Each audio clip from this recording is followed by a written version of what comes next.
दबो अबू जहल वारा सजो कंट्रोल मुशरकन वटा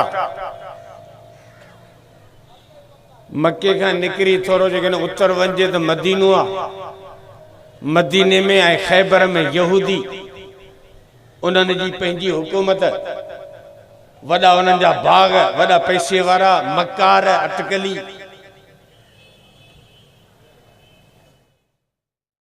सऊदी अरब का ओभर तरफ इराक है जंहिंमें नुजूमी तारा परस्त फालन कढण वारा कामण ने डोह कढण वारा गैब जूं ख़बरूं ॿुधाइण वारा माण्हुनि खे बेवकूफ़ बनाइण वारा इराक में नुजूमिन जी हुकूमत आ ईरान में बाहिजा पुजारी मजूसी वडी हुकूमत है तक पैसे वारी ईरान जी रोम में ईसाई नांगता लानती हुकूमत तिहामा ताइफा इन में कम्युनिस्ट जी वडी आबादी रहे थी वमा हिया तो न दुनिया नमू तो व नहिया यो उन्हनि जो अकीदो हो न या न आखिरत है न जन्नत है न सिर्फ ये दुनिया की जिंदगी आ जो तर्जुमो हिये कयो तो दुनिया का मजा ले लो तुम्हारी है सिनान खाई पी वेठो मरी हुई वींदासी यो कम्युनिस्टन जो अकीदो हो हाने इन माहौल हजे रसूल दुनिया में पंहिंजा कदम मुबारक मुशरिक यहूदी नुजूमी मजूसी यहूदी छह हुकूमतूं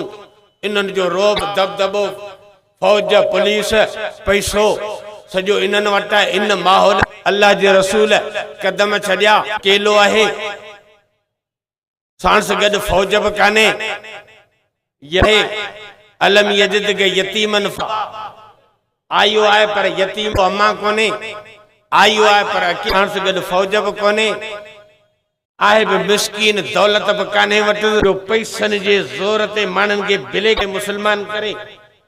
रसूल वटि कोने दौलत फौज बि गॾु कोने आहे बि अकेलो अबे अम्मा जो साथ बि कोने माहौल में रसूल ऐलान कयो केड़ो ले युज़हिरहु अल दीन व कफा बिल्लाहि शहीदा अदा तवज्जो दा खराब करो वही रहो पछो वठा एड़ी कही तव जड़ो कारो ना गायो मत में के खराब तो करो पासी रसे जो पास में तेर बजे बोलो ना करे रसूल अकेलो आयो आ यतीम आए फौज कोने का नारो केड़ो रसूल आयो ले युज़हिरहु अल दीन कुल्ले आऊं हिन जे लाइ आयो आहियां त ही दुनिया जा सभई मज़हब सभई हुकूमतूं ख़त्म करे मिलिया मेट करे नेस्त नाबूद करे अल्लाह जो दीन नाफ़िज़ करे क़ुरान जो कानून जारी करे ऐं पंहिंजे दीन खे गालिब करण जे लाइ आयो आहियां ऐं हे सभई मज़हब ख़त्म कंदुसि हे सभई हुकूमतूं चट पंहिंजो दीन नाफ़िज़ कंदुसि उन ज़माने में वॾो ऐलान हो जॾहिं त हिकिड़ो आहे अकेलो आहे यतीम आहे अथसि कुझु कोन को ऐलान इहो पियो करे त सॼी दुनिया ते ॻाल्हि ईंदुसि वॾो ऐलान हो माण्हुनि चयो त हीउ चरियो थी वियो आहे मजनून जा लक़ब ॾिना माण्हुनि साईं जिन खे त हीउ चरियो आहे अहिड़ा ऐलान पियो करे त सॼी दुनिया ते ॻाल्हि ईंदुसि कीअं ॻाल्हि ईंदो हींअर जेकॾहिं मौलवी ईसा घोटगी में ऐलान करे त आऊं टंडे बाए खां मुसल्ला थी आयो आहियां ऐं घोटगी जा सभई माण्हू मारे चट करे सॼे शहर ते कब्ज़ो कंदुसि तव्हां चवंदा मौलवी ईसा चरियो थियो आहे दिमाग़ ख़राब अथसि हिकिड़ो माण्हू हेॾे शहर ते ॻाल्हि बि ईंदो ॻाल्हि सम्झ खां बाला तारा जॾहिं रसूल इहो ऐलान कयो तॾहिं बि माण्हुनि कोन सम्झियो हो त रसूल कीअं थो हिन दुनिया ते ॻाल्हि बि अचे दिमाग़ में ॻाल्हि कान आई पर हाणे इहो इनक़िलाब थो अचे ऐं रसूल जो इहो ऐलान सचो थो थिए हाणे आस्ते आस्ते महिनत शुरू थी वई ऐं दायरे इस्लाम वधंदो रहियो माण्हू मुस्लमान थींदे रहिया आस्ते आस्ते रसूल जी जमात वधे पई चवनि था त अबू बकर बि मुस्लमान थी वियो आहे हज़रत अली साईं बि मुस्लमान थी वियो ज़ैद बि मुस्लमान थी वियो आहे अबू ज़र गफ़ारी तला ज़ुबैर ओस्मान हाँ रसूल जी जमात वधे पई हा बा वधे पई फलाना फलाना फलाना सब मुसलमान दिया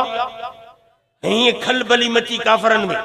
अब छा करियूं हाणे कि हाणे अचो त जेको मुसलमान थी उनखे सज़ा ॾियूं ॿधो उन्हनि खे हिकिड़नि खे जेल में हणो हिकिड़नि खे फांसियूं ॾियो हिकिड़नि खे टांडनि ते सुम्हारियो त हे इस्लाम खां बाग़ी थियनि काफ़र पंहिंजी मन मस्ती में शुरू थी विया इस्लाम जो दायरो आस्ते आस्ते वधंदे रहियो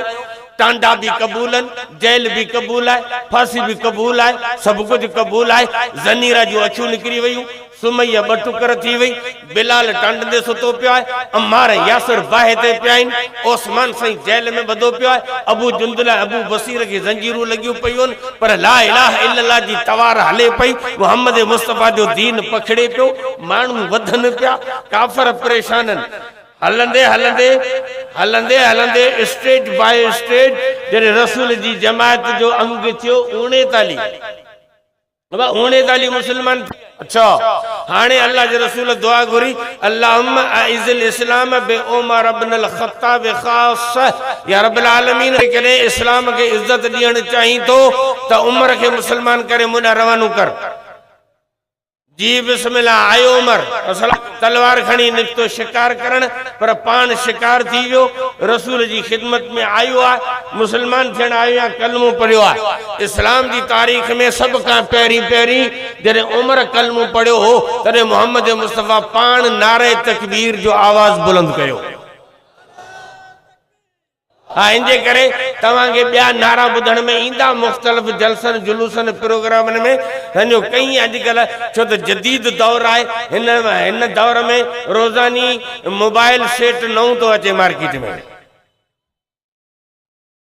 क्यों मोबाइल जा 200 सैंपल मार्केट में अची विया जदीद दौर आहे नओं वरी टच स्क्रीन पई अचनि रोज नवा मॉडल पिया अचनि हिनजे करे रोज नवा नारा रोज नयूं ॻाल्हियूं रोज नवा तरीक़ा छो त जदीद दुनिया जे करे दीन बि असांखे जदीद खपे पुराणो दीन न खपे इनजे करे इमरान खान बि छोरियूं वठी आयो इस्लामाबाद में कि नओं पाकिस्तान खपे ऐं नओं पाकिस्तान थो ठाहियां ज़रदारी चयो त सब्र कर त पुराणो आऊं खपाए वठां पोइ वरी नओं तूं ठाहे 40,000 थी इस्लामाबाद जे रोडनि ते वेही रहियो टायर पादरी बि गॾो 40,000 छोरियूं ऐं छोरा हंगनि किथे बाथरूम त हुया कोन पोइ रोडनि ते उते जो उते छोकिरा छोकिरियूं न्याणा न्याणियूं सभु उते हिकिड़ो हंगे वेठो ॿियो मूवी वेठो करे मीनारे पाकिस्तान पोयां न्यार त थर जो पुराणो खूह ही आहे नओं पाकिस्तान नवा नवा नारा इस्लाम जे अंदर नारे तकबीर आहे जेको उन ॾींहुं बुलंद थियो जंहिं ॾींहुं फारूक आज़म इस्लाम क़बूल नारे तकबीर शान मुस्तफा 40 मुसलमान थिया उमर थियो अंग थियो 40 जिब्राइल आए या रसूलुल्लाह सल्लल्लाहु अलैहि वसल्लम 7 आसमाननि जे मथे पंहिंजो नुमाइंदो करे मोकिलियो आहे त वञ मोहम्मद मुस्तफा खे उमर जे मुसलमान थियण जी मुबारकूं ॾेई अच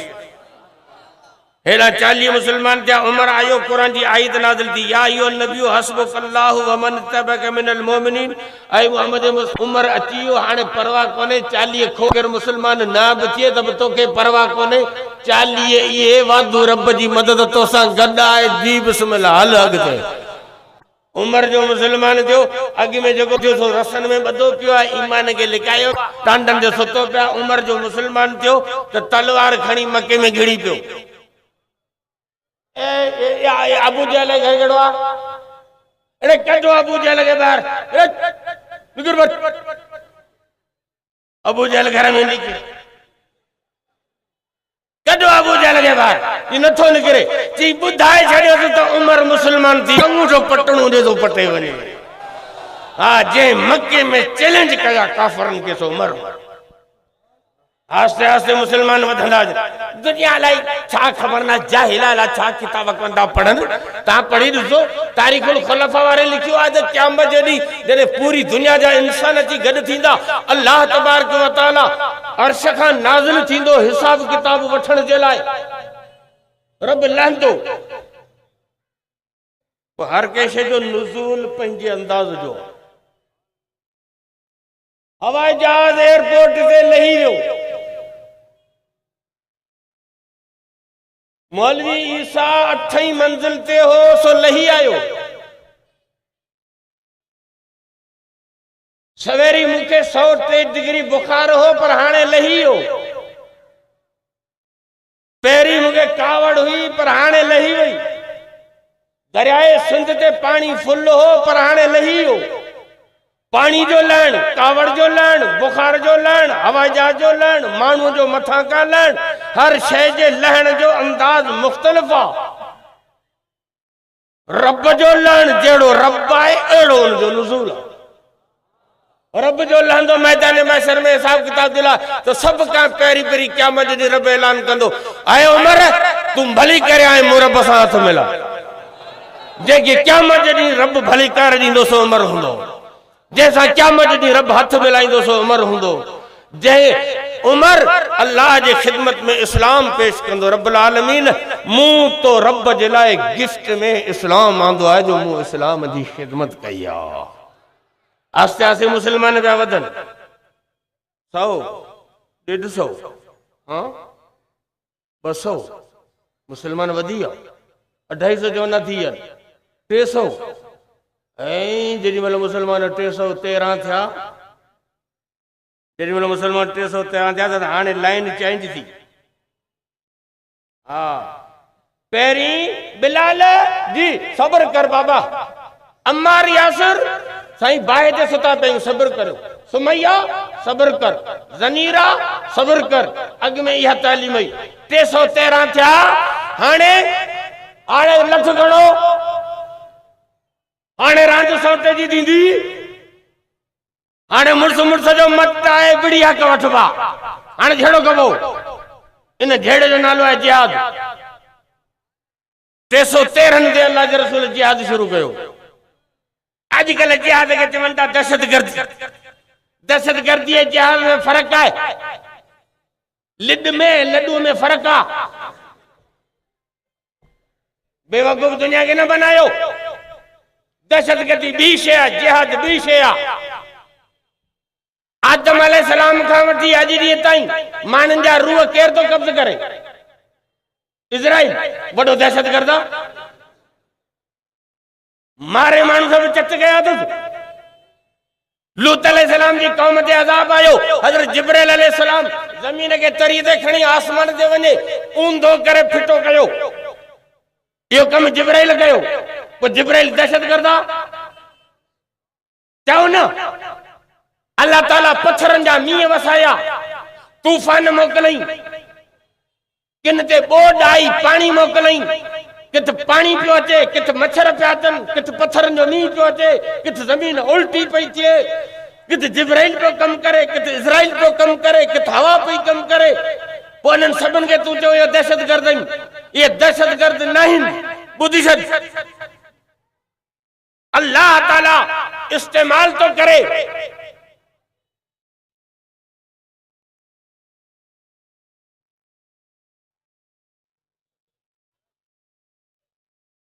छा तो करी? तितर के मारिया तो तितर के धक दोना। डज तितर मरी पियो। तितर चवे तो बंदूक दहशतगर्द आहे। तितर बंदूक ते कावड़ियो वेठो आहे।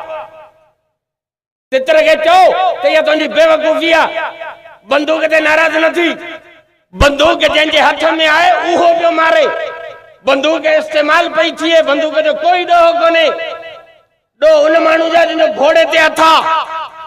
कातिलुहुम युअज़िबुहुमुल्लाहु बिअयदीकुम। कुरान मसलो हल करे छॾियो। अल्लाह जी फरमायो आऊं मारींदुसि, पर किथे मूं इस्तेमाल कयो जिब्राइल खे? मारण वारो आऊं आहियां। किथे मूं इस्तेमाल कयो तूफ़ान खे? मारण वारो आऊं आहियां। किथे मूं इस्तेमाल कयो आहे पाणीअ खे? किथे मूं इस्तेमाल कयो मच्छरनि खे? किथे मूं इस्तेमाल कयो पत्थरनि खे? माण्हुनि खे मूं मारियो आहे। पर मुहम्मद मुस्तफ़ा जे ज़माने में आऊं इस्तेमाल कंदुसि मुहम्मद मुस्तफ़ा जी उम्मत में। जीअं जिब्राइल रब जे हथ में इस्तेमाल थियो आहे, जीअं बंदूक शिकारी जे हथ में इस्तेमाल थींदी आहे, तीअं इज़राइल अल्लाह जे हथ में इस्तेमाल थियो। पत्थर रब जे हथ में इस्तेमाल थिया। तीअं अॼुकल्ह जो मुस्लमान अल्लाह जे हथ में इस्तेमाल थींदो। हलाइण वारो रब आहे, मुस्लमान बंदूक आहे। हल सजण जी मारी जे हथ में बंदूक आहे ती मुसलमान मुजाहिद अल्लाह जे हथ में बंदूक आहे। हाँ हल सजण जिहाद दहशतगर्दी आहे। डॉक्टर साहब जी अदा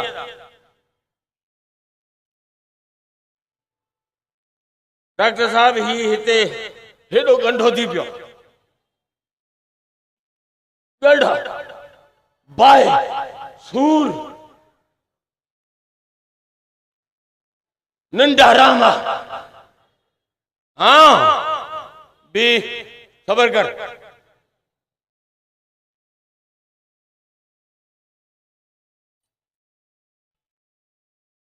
छा तो करी चुप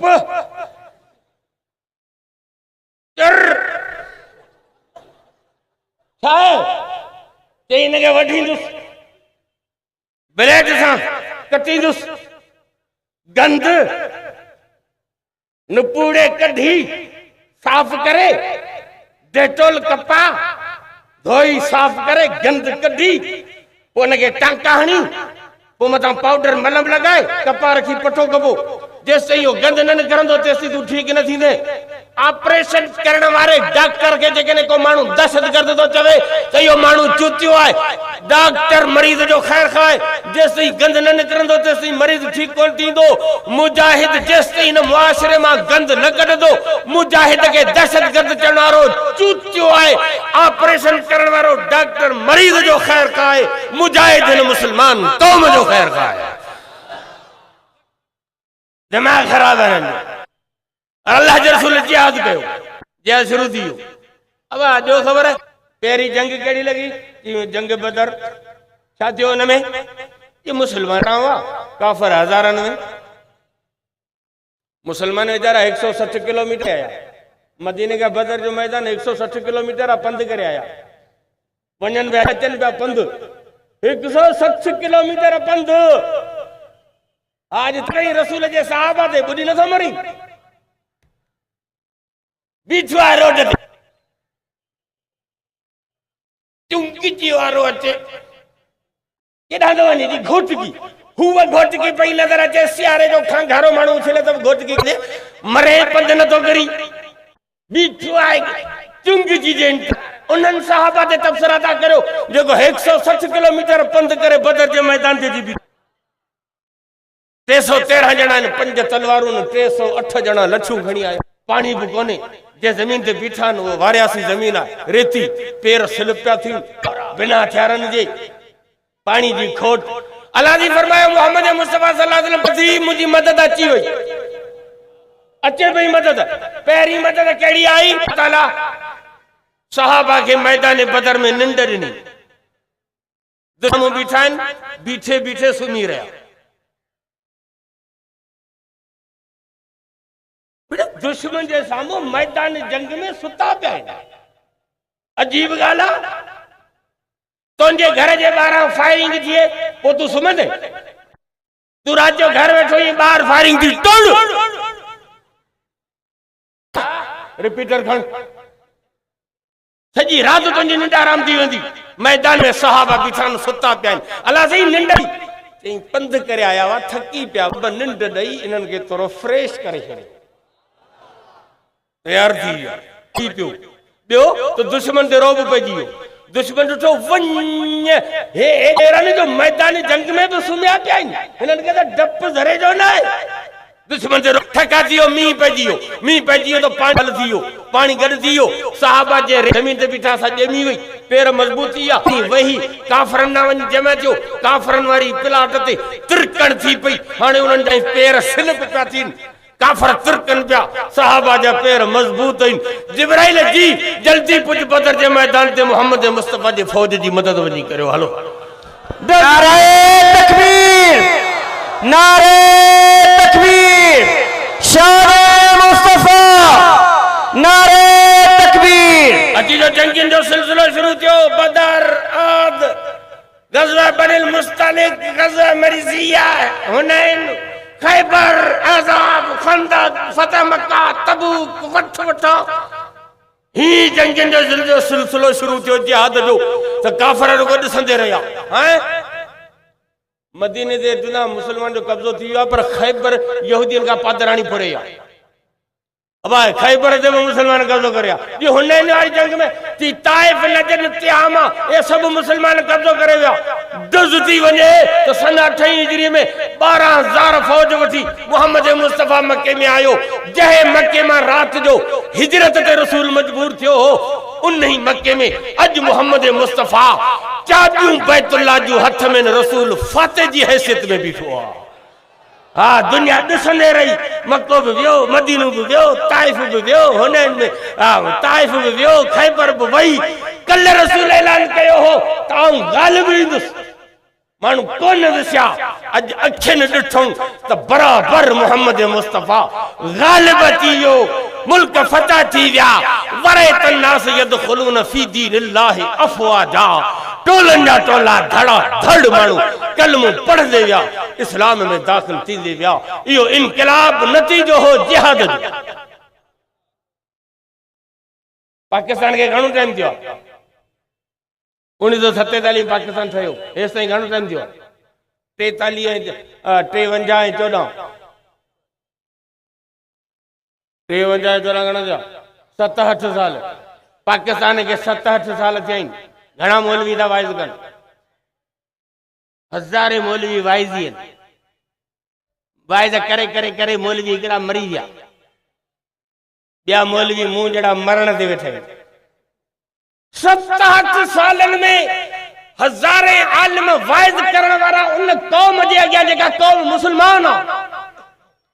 जेका कौम कलमू थी पढ़े जेका कौम तालीम याफ्ता मैट्रिक इंटर बीए एमए उन कौम जे अॻियां 7-8 साल वाइज कयासी इनकलाब कोन आयो मोहम्मद मुस्तफा 23 सालन में इनकलाब आंदो है दुनिया ते गालिब रहियो नारे तकबीर शान मुस्तफा इनकलाब मुस्तफा आ इनकलाब जिहाद साईं दो बुधी जत वाइज घणा से आइन अला सरकारी बाग में जलसो है कासिम लोलो में भत्ता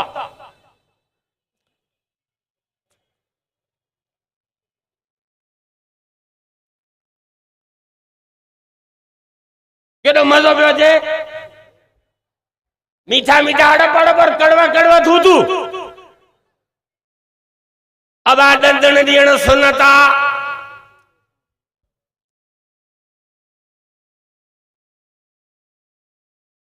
आएगा तकलीफ दोगे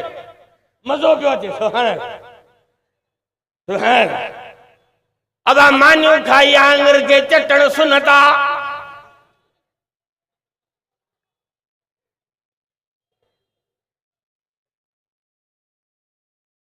पंजई आंगरियों हलवे में बोड़ो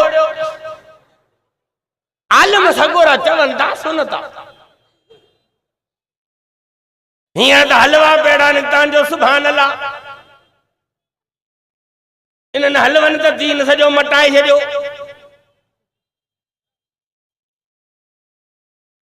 ज्यादा 12 रुपये लेवल ते जको देसी के में हलवो ठाई दो वो बिना हिसाब किताब जे जन्नत में दो भल खणी पहली नंबर जो हरामी व्याजी हुजे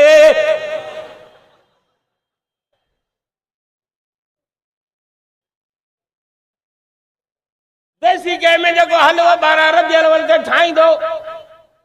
तो बिना हिसाब किताब जे जन्नत में वेंदो वो भल खणी जिंदगी में नरक डाके में बख्श न कहीं हुजे पर सिधो जन्नत में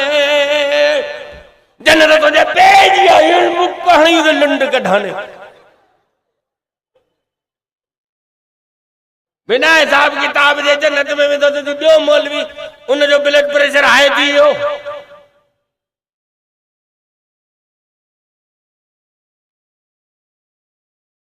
तेज अदा जेको 12 रुपये दे हलवो दींदो वरी हलवे में जेको बादाम विझंदो हर बादाम जे दाणे जे एवज में उनके हिकड़ी हूर मिलंदी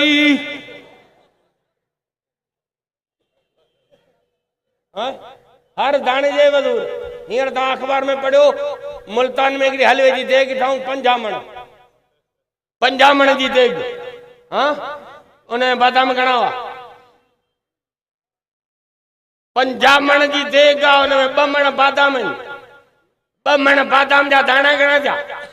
अरे दाने ते हूरा बमण बादाम जा दाना गड़ियो ते जन्नत वारी हूरियूं तो सब मुल्तान वारा खणींदा पोइ सिंध वारा छा कंदा सिंध वारा पोइ आऊं सजा तो अंबरा कमत में वञी हथ ते कपड़ा धोईंदा ॿियो दिमाग खराब आ मीठा मीठा हड़ पर कड़वा कड़वा थू थू आंगरियूं चटण सुनता बिस्मिल्लाह दंदड़ करण बिस्मिल्लाह जिहाद करण सुनता रसूल जिहाद कयो 28 या 29 जंगियूं रसूल पाण लड़ियो जिहाद भी सुनता हलो जिहाद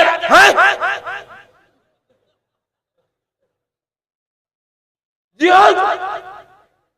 ये देवबंदी खर मगज मुला माराईंदा देवरी लवाई दो उसरा दो बजी दो याद याद याद रख तवा बल पंजे घर में जो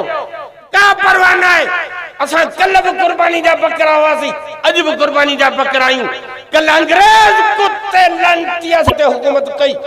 अज भी लाहौर जी बादशाही मस्जिद शाहिदा तो लाहौर जे बादशाही मस्जिद जे अंगण ते रोजानी 70 देवबंदी मौलवी अंग्रेज फांसी ते चाड़ी विया हाँ लाल किलो शाहिद है दिल्ली जो चांदनी चौक शाहिद है जिथे देवबंदी मौलवी फांसी चढ़ंदा हुआ मुंहिंजा दोस्त असां कल भी फांसियूं कजूं पाकिस्तान ठयो चयोसी त को सुख जो साह खणंदासीं को इस्लामी कानून ईंदो पर हिन मुल्क ठहण खां पोइ वरी भी गोली देवबंदी मौलवी के साम्हूं आ वरी भी तुंहिंजी क्लाशन जो रुख असांजे तरफ़ आ शमसुल्लाह की शहीद जो मुफ्ती यूसुफ साहब शहीद कयो मुफ्ती जमील के शहीद कयो तव्हां मुफ्ती शामज़ई के तव्हां शहीद कयो मुफ्ती अतीकुर रहमान के तव्हां शहीद कयो जामे फारूकी जे उस्तादन के तव्हां शहीद कयो जामे बिन्नोरी जे उस्तादन के तव्हां शहीद कयो तव्हां बम्बाणी सरहद में सवे तालिब आलिम रातो रात मारे छॾिया सवे मदरसा ढाए छॾिया तव्हां हक नवाज जंगवी के शहीद कयो ज़िया रहमान फारूकी के शहीद कयो अली शेर हैदरी के तव्हां शहीद कयो अॼु जो को ॾींहुं तव्हां असांजे सिंध जे हीरे के शहीद कयो आहे इन ॻाल्हि जी परवाह न आहे कल भी गोली असांजे लाइ हुई अॼु भी गोली असांजे लाइ तूं गोली हण तोखे ख़बर पवे इंशाअल्लाह क़यामत जे सुबुह तक ही अल्लाह जो क़ुरान भी रहंदो तो उलमा देवबंद जा हाफ़िज़ ऐं मौलवी भी रहंदा नारे तकबीर उलमा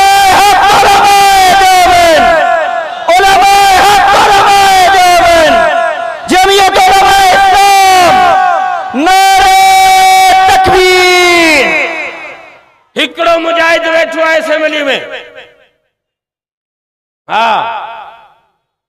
इमरान खान मायूं वठी आयो इस्लामाबाद में इलाही खोड़ छड़ा वियासीं वरी सगरिया थी राजन जो सुख थियो मौलाना फजल रहमान साहब फरमायो कहीं अगर धर्म से इनकलाब आ सकता है तो मैं इस्लामाबाद में वो धरना मारूंगा कि दुनिया याद करेगी दुनिया में इतना बड़ा धरना नहीं होगा जो मैं फजल रहमान करता हूं हाँ इमरान खान नवाज शरीफ तो भूख लाई जी ए इमरान खान पादरी आया नवाज शरीफ मत छड़े हो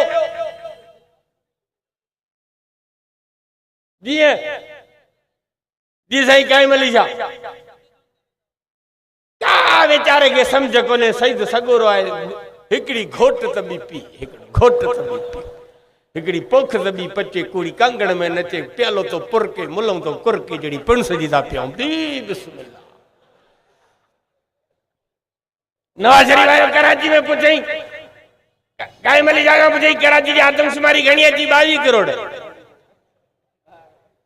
तो पासे में भी हमरा वेठो थे टूट दाढ़ी का 22 करोड़ सजे पाकिस्तान की आदमशुमारी है कितने होई जा 2 करोड़ मिस्किन का खबर करने का नवाज शरीफ भूख लाई जी वियो छा थींदो उन टाइम ते मौलाना फजल रहमान साहब नवाज शरीफ के चयो परवाह न कर पार्लियामेंट तो के वयो आहे पार्लियामेंट जे मंजूरी का सवा तवा इस्तीफा छजो उन मौके ते हुकूमत के संभालण वालो मौलाना फजल रहमान हो असेंबली में जेका मौलाना साहब तकरीर कई इन तकरीर का पो असेंबली जा मेंबर दोस्त तोड़े दुश्मन उठी पिया मौलाना के भाकर वदम पेशानी मियो तो मुल्क के बचायो नारे तकबीर जमीयत उलमा कायदे जमीयत हजरत मौलाना फजलुर रहमान कायदे जमीयत हजरत मौलाना फजलुर रहमान नारे तकबीर अमेरिका 2014 जी सर्वे मुताबिक पूरी दुनिया लेवल ते जेका अमेरिकी सर्वे थी उन 2014 जे सर्वे का पोए का रिपोर्ट दी तो दुनिया पूरे वर्ल्ड में ज़हीन तरीन सियासतदान अक्लमंद ज़हीन तरीन सियासतदानन में मौलाना रहमान चौथे नंबर ते आ पाकिस्तान में बे कहे सियासतदान जो नालो कोने उन जो नालो तो पाट ते ही कोने ज़हीन तरीन अक्लमंद सियासतदान जेके मौलाना फजल रहमान साहब आ हाने देखो बिल पेश जो है जैमें गवर्नमेंट मौलवियन के फौजी अदालतन में फांसी ॾियण थी चाहे इन बिल के खिलाफ मौलाना फजल रहमान साहब करतो आ उन खां पोइ अस जो हीरो बेदर्दी से शहीद थियो सखर के अंदर अल्लामा डॉक्टर खालिद महमूद सुमरो शहीद थियो समझो उन्हीं जा कातिल गिरफ्तार थिया आहिन 5 कातिल आहिन वे 5 ही कातिल चवन था असी किराए जा कातिल आहियूं असा के पैसन की लालच ॾिनी वई आ उनते असा यो तव्हांजो सवाल यो तो पैदा थिए तो वो मानू केड़ो आए वो वागुन केड़ो आए वो मगरमच्छ केड़ो आए वो गुजा हथ केड़ा आहिन वो खुफिया ताकत केड़ी आ जेका बच्चो सा दई किराए जे कातिलन खां हक वारन अलमन की भी माराए वो गुजा तो जाहिर करियो वो गुजा तो जाहिर करियो गवर्नमेंट जाहिर न पई करे इनन गुजन के जाहिर करन जे ला कायदे इस्लामिया मौलाना फजल रहमान पूरी मिल्लत इस्लामी पाकिस्तान के मुसलमानन के सॾ ॾिनो आहे त पहिरीं मार्च ते सभु इस्लामाबाद में गॾु हाणे खबर नारे तकबीर जमीयत उलमा इस्लाम इस्लामी इनकिलाब ओए पहिरीं मार्च ते मुजाहिदन जो समुंड पलटण घुर्जे इस्लामाबाद जे रोड वो खाली न हुजे जैसे मुजाहिद चौकी ने पटकन डंडन वारा न हुजन बुधी जडो समुंड हुजन खपे खबर पवे अमेरिका कुत्ते के तो मौलाना फजल रहमान अकेलो ना है बल्कि करोड़े इंसानन जी क़यादत न जाता में आ समझो हां खबर पवंदी ते जिहाद सवल है न दुबई में नौकरी मिले थी ता हलंदो 80,000 रियाल पगार मिलंदो हवाई जहाज की ticket automatic free medical free समझो राइश फ्री 80,000 रियाल पगार ता हलो था सही मुझे नालो लिखा सही आओ कर पेरी पेरी मुझे नालो लिखा आओ हला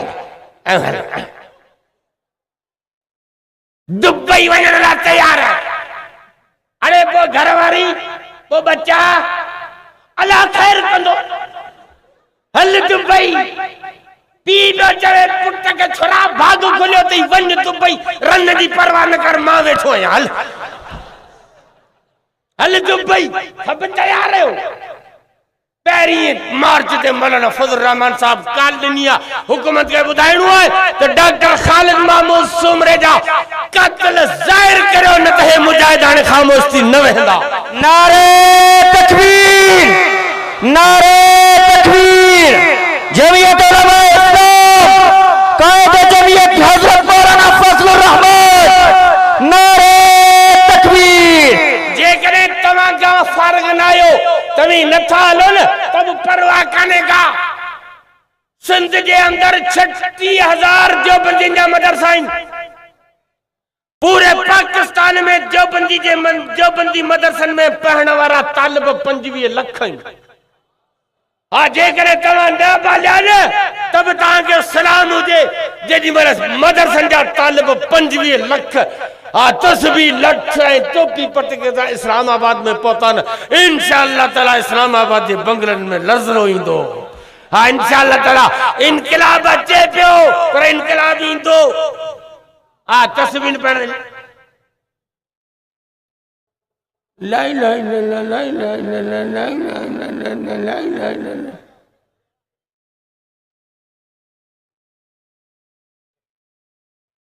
इनकलाब दो खड़े लठ हजरत उमर साईं बीठो है दिब ते चढ़ियो बीठो है अटेंशन में हजरत उमर साईं बीठो चवे तो अरबी घोड़े के स्पीड में तेज रफ्तारी में ता गुजारियो। हजरत उमर अटेंशन में बीठो है दिब ते चढ़ियो अरबी घोड़ो स्पीड में अचे पियो जू हजरत उमर जे भक में जिन में घोड़ो अची क्रॉस तो करे हजरत उमर झंप ॾेई उन घोड़े ते सवार स्पीड में घोड़े ते झंप ॾेई सवार करण वारो उमर हो। इहा ट्रेनिंग हुई रसूल जी। नारे तकबीर शान सहाबा शान फारूक आज़म नारे तकबीर। जेके ही घिड़ी पिया तलवार खणी त वरी मुड़िया ना इहो आहे जिहाद जो जज़्बो। मर्द औरतूं नंढा वॾा कुराड़ा सब तैयार हुआ। जेस ताईं तव्हां में जिहाद जो जज़्बो न आयो जेस ताईं तव्हां में पंहिंजे कायद जे सॾ ते लबैक चई जान माल तन मन धन जी बाज़ी न लॻाईंदा तेस ताईं मुल्क में इनकलाब कोन ईंदो। जेकॾहिं चाहियो था त क़ुरान जो निज़ाम अचे इस्लामी इनकलाब अचे मोहम्मद मुस्तफ़ा जो निज़ाम अचे त जमियत उलमा इस्लाम जो साथ ॾियो। हलो डॉक्टर साहब के हिननि असांजे अॻियां हटाए छॾियो ख़ैर आहे उनजी जिंदगी ये हुई रब उनके मुंतखब कयो शहादत ला। क्या सीट खाली थी वही क्या मौलवी खत्म थी गया क्या जमियत के कम के ब्रेक लगी वियो न न अचे पियो राशिद महमूद खालिद जी शक्ल में। हाँ कल इलेक्शन थी सॼी सिंध जा माण्हू गॾु थिया हुआ वॾियूं गदियूं उते हुयूं साईं अब्दुल अजीज उते हुयो साईं अब्दुल कयूम वारा उते हुआ साईं सिराज अहमद अमरोटी उते हुआ जरार पहोड़ वारा उते हुआ सब बुजुर्ग हुआ समझो 372 माण्हू गॾु थिया दिन वोट ॾिनो 72 माण्हुनि मंझां 142 वोट मिलिया मौलाना अब्दुल्ला पौड़ के 230 वोट राशिद महमूद के मिलिया। बड़ी अक्सरियत सां डॉक्टर जे सीट ते डॉक्टर जो फर्जंद राशिद महमूद मुंतखब थियो आहे। अॼु तव्हांजे जलसे में अचण वारो आहे बी उनखे ॾिसजा त डॉक्टर जीअरो आहे डॉक्टर वियो ई कोन्हे। इंशाअल्लाह नारे तकबीर नारे तकबीर। शहीद अल्लामा डॉक्टर खालिद महमूद सूमरो शहीद डॉक्टर खालिद महमूद सूमरो नारे तकबीर। जमियत उलमा इस्लाम। जिंदगी रही मुलाकात बाकी व आखिर दावाना अल्हम्दुलिल्लाह।